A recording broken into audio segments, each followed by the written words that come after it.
Show हो जाएगा। इसी तरह से हम यहाँ पे गारंटर की डिटेल भी यहाँ पे ऐड कर लेंगे। तो उसके लिए जो ज़रूरी चीज़ें वो यहाँ पुट कर लेंगे। इसी तरह से नेम लिख लेंगे,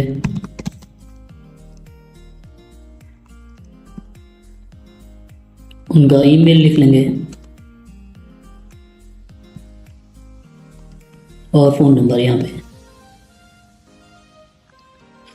और उसके बाद फिर हमने यहाँ पे ये सबमिट करेंगे, यहाँ पे यस करेंगे तो ये हमारी इंस्टॉलमेंट यहाँ पे बन जाएंगी। ये जो हमने जो इन्फॉर्मेशन वहाँ पे ऐड की है उसकी वो भी आ रही है। इसी तरह से हमारे पास यहाँ पे जो हमने मज़ीद डिटेल ऐड की थी कि कौन सी चीज़ देना है, नंबर यहाँ पे ये जो गारंटर है उसकी डिटेल आ गई और टोटल इनवाइस नंबर क्या बन रही है और यहाँ पे उनकी इंस्टॉलमेंट बन रही है। टोटल हमने कितने लेने थे उनसे, अभी जो डाउन पेमेंट है वो उनकी आ चुकी है और लेस होने के बाद ये बैलेंस अभी हमें से लेना है। तो अब हम यहाँ पे इसके अंदर एंट्री कैसे रिसीव करेंगे, पेमेंट में जाएंगे हम यहाँ पे और यहाँ से सर्च बाय में जाकर यहाँ पे क्लिक करेंगे, सर्च बाय और कस्टमर वाइज भी कर सकते हैं। और यहाँ से हम यहाँ पे वैसे लिस्ट में नेम आ गया उनका सेलेक्ट कर लेंगे। अब ये उनकी पहली इंस्टॉलमेंट है, पहली इंस्टॉलमेंट हम वसूल कर लेते हैं। अगर वो उन्होंने कम दी है तब भी कोई मसला नहीं है, वो नेक्स्ट इंस्टॉलमेंट में शिफ्ट हो जाएगा। और यहाँ पे उन्होंने कैश दिया, डिस्क्रिप्शन वगैरह कुछ लिख सकते हैं। यहाँ पे उनकी इंस्टॉलमेंट डिटेल आ रही है कि टोटल जो इंस्टॉलमेंट कितनी है, पेड कितनी है और यहाँ पे उनकी हिस्ट्री आ रही है। अब मैं ये सबमिट कर देता हूँ, यस करूँगा तो ये इंस्टॉलमेंट पे हो जाएगी। यहाँ पे एक जो इंस्टॉलमेंट की पेड में चली जाएगी और यहाँ पे उनका जो बैलेंस है वो कम हो जाएगा।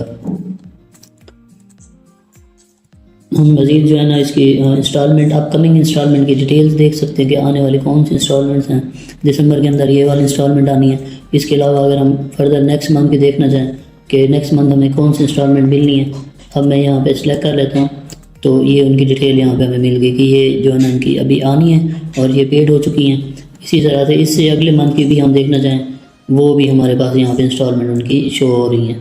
तो यहाँ पे ये इंस्टॉलमेंट की अपकमिंग जो इंस्टॉलमेंट होंगी उनकी लिस्ट हम यहाँ पे देख सकेंगे।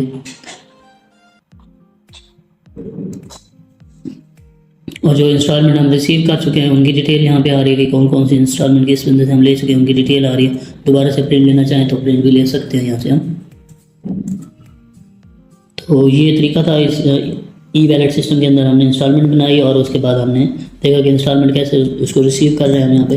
उसके बाद हमारे पास यहाँ पे ट्रांजैक्शन है और लेजर रिपोर्ट में जाएंगे। अगर हमने किसी भी यूज़र का लेजर देखना है, उनकी पेमेंट कितनी रह रही है, तो यहाँ से हम उनको उनका लेजर को सिलेक्ट कर लेंगे और उनका लेजर डिटेल हमें यहाँ पे मिल गई। टोटल उनका ये बिल बन गया था और ये डाउन पेमेंट की थी उन्होंने हमें और ये एक इंस्टॉलमेंट जमा हो गया और रिमेनिंग पेमेंट उनकी ये बच रही है।